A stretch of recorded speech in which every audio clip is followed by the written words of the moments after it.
Selamat malam, Bapak Ibu yang dikasihi oleh Tuhan Yesus. Kita bersyukur pada malam hari ini kita boleh datang duduk di tempat di rumah kita untuk memuji dan memuliakan nama Tuhan dan belajar firman Tuhan dan berdoa bersama. Biarlah persatuan keluarga terus kita bina dan itulah kehendak Tuhan dalam hidup kita. Sebelum kita mendengarkan firman Tuhan, kita mau berdoa terlebih dahulu. Mari kita berdoa. Bapa kami yang ada di dalam surga, kami sungguh bersyukur karena Tuhan memberikan waktu bagi kami untuk kami beribadah bersama keluarga. Kami berdoa supaya Tuhan memberkati hamba-Mu yang akan menyampaikan firman-Mu, penuhi dan kuasa Roh Kudus Tuhan, dan setiap kami yang mendengar memperoleh berkat melaluinya. Inilah doa kami. Dalam nama Tuhan Yesus Kristus, kami berdoa dan bersyukur. Amin. Shalom Bapak Ibu yang dikasihi oleh Tuhan Yesus. Tema kita pada malam hari ini yaitu menghadapi penderitaan yang terdapat di dalam 2 Korintus 1 ayat 1 sampai 7. Kita akan membacanya bersama-sama. Saya akan membacakannya. Dari Paulus yang oleh kehendak Allah menjadi Rasul Kristus Yesus, dan dari Timotius saudara kita kepada jemaat Allah di Korintus dengan semua orang kudus di Akaya. Kasih karunia dan damai sejahtera dari Allah Bapa kita dan dari Tuhan Yesus Kristus menyertai kamu. Terpujilah Allah Bapa Tuhan kita Yesus Kristus, Bapa yang penuh belas kasihan dan Allah sumber segala penghiburan, yang menghibur kami dalam segala penderitaan kami, sehingga kami sanggup menghibur yang berada dalam bermacam-macam penderitaan dengan penghiburan yang kami terima sendiri dari Allah. Sebab sama seperti kami mendapat bagian berlimpah-limpah dalam kesengsaraan Kristus, demikian pula oleh Kristus kami menerima penghiburan berlimpah-limpah. Jika kami menderita, hal itu menjadi penghiburan dan keselamatan kamu. Jika kami dihibur, maka hal itu adalah untuk penghiburan kamu, sehingga kami beroleh kekuatan untuk dengan sabar menderita kesengsaraan yang sama seperti kami derita juga. Dan pengharapan kami adalah kamu adalah teguh, karena kami tahu bahwa sama seperti kamu turut mendapat bagian dalam kesengsaraan kami, kamu juga turut mendapat bagian dalam penghiburan kami. Penderitaan adalah bagian yang tidak terpisahkan dari hidup manusia. Karena di dalam hidup ini seringkali mengalami senang, susah, sehat, sakit, dan berbagai hal yang seringkali silih berganti di dalam kehidupan kita. Meskipun manusia tidak menyukai penderitaan, namun penderitaan selalu akrab dengan manusia selama hayat masih dikandung badan.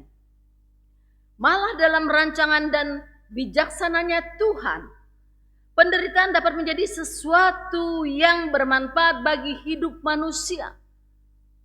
Itu sebabnya pemazmur berkata dalam Mazmur 119 ayat 71, bahwa aku tertindas itu baik bagiku, supaya aku belajar ketetapan-ketetapanmu. Seorang Popo di Donggala mengatakan kepada cucunya yang berusia 17 tahun yang akan membuat KTP atau kartu tanda pengenal. Dia katakan, agar jangan menulis nama agamamu Kristen, tetapi non-Kristen. Kenapa Popo ini mengatakan demikian? Karena dia ingin cucunya aman, terhindar dari ancaman. Oleh sebab itu dia mengatakan cucunya agar jangan menulis agama yang sebenarnya. Nah, kita dapat memaklumi karena Popo ini belum percaya kepada Tuhan. Dia ingin cucunya terhindar dari segala mara bahaya, terhindar dari segala kesulitan hidup. Itu sebabnya Popo itu mengatakan, jangan mengakui identitasmu sebagai orang Kristen. Nah, yang ada di benak Popo itu adalah bagaimana caranya menghindar dari segala masalah yang akan dihadapi. Karena tidak seorang pun yang ingin mengalami penderitaan, tidak seorang pun yang ingin mengalami ancaman ataupun mengalami kesulitan hidup. Masalahnya adalah karena penderitaan seringkali di luar kendali kita. maka kita pun tidak bisa terhindar dari penderitaan. Oleh karena itu, isu yang sangat penting bukanlah menderita atau tidak, tetapi bagaimana kita dapat belajar dari penderitaan dan menyingkapinya sesuai dengan firman Tuhan. Ketika Paulus menulis surat 2 Korintus ini, orang Kristen mengalami banyak penderitaan dan konflik di dalam kehidupan mereka yang mengakibatkan penderitaan terjadi dalam hidup mereka. Tujuan Paulus menulis surat yang kedua ini agar umat Kristen di Korintus dapat memahami penderitaan dalam perspektif iman Kristiani, serta memahami tanggung jawab mereka terhadap jemaat yang ada di sekitar mereka yang mengalami penderitaan. Ada beberapa poin yang dapat kita pelajari pada hari ini. Yang pertama adalah, apa itu penderitaan? Kata yang digunakan penderitaan ini adalah stilipsis, yang dalam bahasa sehari-hari kata ini melukiskan tekanan fisik yang sesungguhnya pada seseorang. Dalam suatu perkara, jika ada orang yang dengan sengaja menolak naik banding, maka akan dibebani beban yang begitu berat pada dadanya dan ditindis secara digencet sampai mati. Inilah arti harafiah daripada penderitaan. Orang Kristen mula-mula mengalami beban yang sangat berat, yang kadang-kadang ditolak oleh keluarga, dimusuhi oleh tetangga yang belum percaya, dan mendapatkan ancaman ataupun penganiayaan dari pemerintah setempat atau penguasa setempat. Memang tidak mudah menjadi orang Kristen. Menjadi orang Kristen yang sesungguhnya selalu menanggung resiko. Sebab tidak pernah akan ada kekristenan tanpa salib. Yang kedua, tujuan penderitaan. Meskipun penderitaan adalah pengalaman yang tidak mengenakan, namun Tuhan melihat penderitaan itu perlu untuk pembentukan rohani orang percaya. Itu sebabnya Raja Daud berkata bahwa aku tertindas itu baik bagiku, supaya aku belajar ketetapan-ketetapanmu. Seorang pemahat memakai pisau yang tajam untuk mengukir, memahat sepotong kayu. Setelah melalui proses yang panjang, akhirnya menghasilkan sebuah karya seni yang indah. Proses mengukir yang dilakukannya itu tidak lain merupakan proses yang dilakukan untuk mengukir untuk atas sepotong kayu itu demi menghasilkan karya ukiran yang indah sesuai dengan kehendak hatinya. Seperti itulah gambaran ketika kita diizinkan Tuhan mengalami penderitaan. Allah ingin membentuk kita sebagai hasil karyanya yang agung. Setiap penderitaan seumpama sayatan pisau yang tajam. Mungkin kita mengalami kerugian atau konflik, kondisi fisik yang menurun, tetapi di dalamnya ada belas kasihan Tuhan. Karena tanpa serangan, pukulan, hajaran,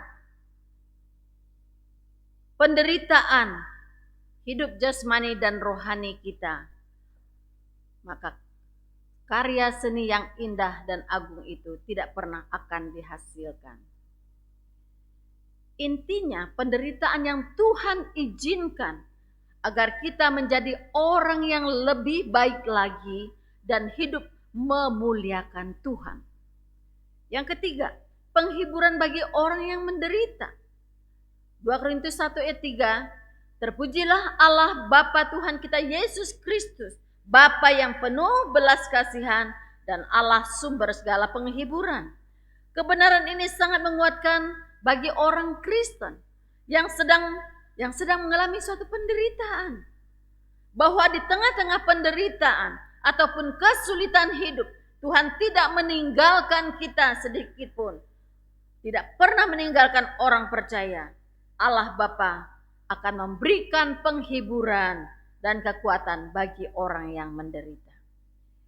Ini bukanlah kata-kata kosong, tetapi suatu kebenaran yang dialami secara nyata oleh Rasul Paulus dengan mengatakan yang menghibur kami dalam segala penderitaan kami. Mari kita lihat apa yang dialami Paulus, di mana Tuhan sudah memberikan kekuatan dan penghiburan bagi dia di dalam untuk melewati penderitaan. Dalam 2 Korintus 11 ayat 24 sampai 28, dia pernah didera, pernah disesah, pernah karam kapal, pernah terkatung-katung, dan juga mengalami bahaya banjir, bahaya penyamun, bahaya dari pihak orang Yahudi maupun dari luar yang bukan Yahudi, bahaya di padang gurun, bahaya di tengah laut, dan bahaya di pihak saudara-saudara yang palsu. Dan banyak lagi kesulitan yang dihadapi oleh Paulus. Banyak penderitaan yang dialami oleh Paulus di dalam pelayanannya. Nah, jikalau Paulus mengandalkan manusia, tidak mungkin Paulus dapat melewati semua penderitaan tersebut. Kekuatan yang Paulus peroleh adalah karena penghiburan yang bersumber daripada Yesus Kristus. Hal yang sama dengan setiap orang percaya. Menghadapi semua tekanan dan kesulitan hidup, ingat Allah Bapa yang penuh belas kasihan menjadi sumber penghiburan kita. Oleh karena itu, jangan mencari penghiburan di luar Tuhan. Jangan mencari penghiburan di tempat yang bersifat fana dan sementara. Tetapi carilah penghiburan, kekuatan di dalam Tuhan Yesus Kristus. Karena dia adalah sumber kekuatan dan penghiburan. Yang keempat, orang Kristen sebagai agen penghiburan. Dalam 2 Korintus 1 ayat 4 mengatakan yang menghibur kami dalam segala penderitaan kami, sehingga kami sanggup menghibur mereka yang berada dalam bermacam-macam penderitaan dengan penghiburan yang kami terima dari Allah. Orang yang tidak pernah susah, sulit untuk menghibur orang yang susah. Orang yang tidak pernah lapar, sulit menghibur, menguatkan orang yang sedang lapar. Rupanya pengalaman yang dialami oleh Tuhan, yang rupanya pengalaman penderitaan yang Tuhan izinkan dan dapat menjadi modal besar untuk menghibur orang yang menderita. Karena itu, karena ketika dia berbicara, dia tidak berbicara hanya teori saja, tetapi pengalaman hidup yang dia alami sendiri, dia dapat bagikan kepada orang yang sedang mengalami kondisi yang sama. Contoh, Rasul Paulus memiliki pengalaman penderitaan yang luar biasa, maka dia dapat menghibur mereka yang sedang menderita. Tuhan Yesus berinkarnasi menjadi manusia agar bisa merasakan penderitaan yang dialami oleh manusia.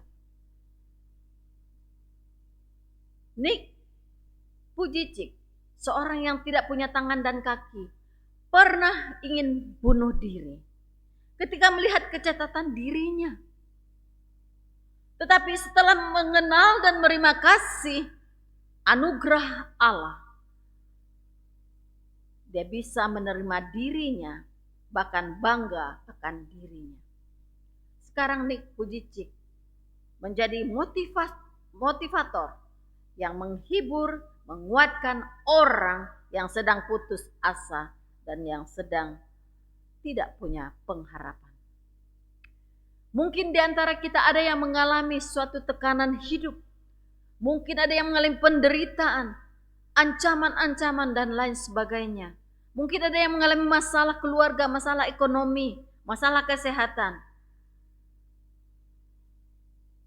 Pertama, jangan putus asa. Ketika Anda menghadapi tantangan atau kesulitan hidup atau penderitaan.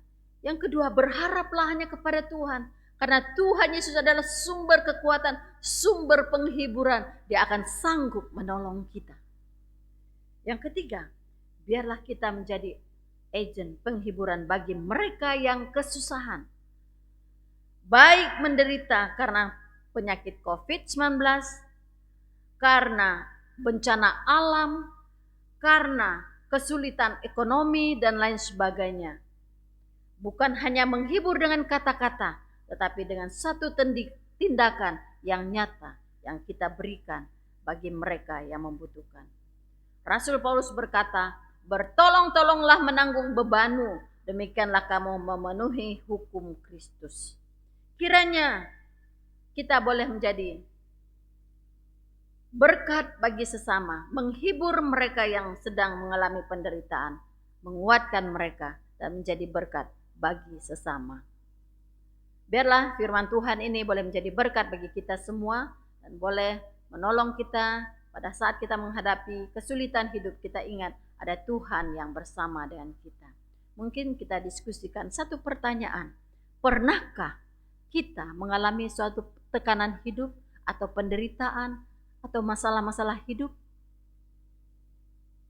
Setelah kita mengalami masalah hidup, pernahkah kita menjadi penolong bagi orang lain, memberkati orang lain? Dan sebab itu mari kita diskusikan kepada anggota keluarga kita mengenai penderitaan yang pernah kita alami. Biarlah Tuhan menolong kita dan kita berdoa. Bapa kami yang ada di dalam surga, kami sungguh bersyukur untuk firman Tuhan yang boleh kami dengar dan kami pelajari pada malam hari ini. Kami berdoa supaya Tuhan memakai firman Tuhan yang sudah kami sampaikan ini untuk menjadi kekuatan bagi saudara kami yang mengalami penderitaan, dan bukan saja mengalami penderitaan, dan kami pun ingin menjadi berkat bagi orang lain yang mengalami kondisi yang sama seperti kami alami ya Tuhan. Oh Tuhan Yesus, dengarkanlah doa kami. Biarlah hidup kami memuliakan nama Tuhan. Hidup kami berguna bagi sesama dan bagi Tuhan sendiri. Dengarkanlah doa kami ya Tuhan. Dengarkan doa kami. Dalam nama Tuhan Yesus Kristus kami berdoa dan mengucap syukur. Amin. Sampai berjumpa pada Jumat depan. Dan kita akan kembali dalam pertemuan persekutuan keluarga bersama. Biarlah Tuhan memberkati kita. Terima kasih. Tuhan memberkati.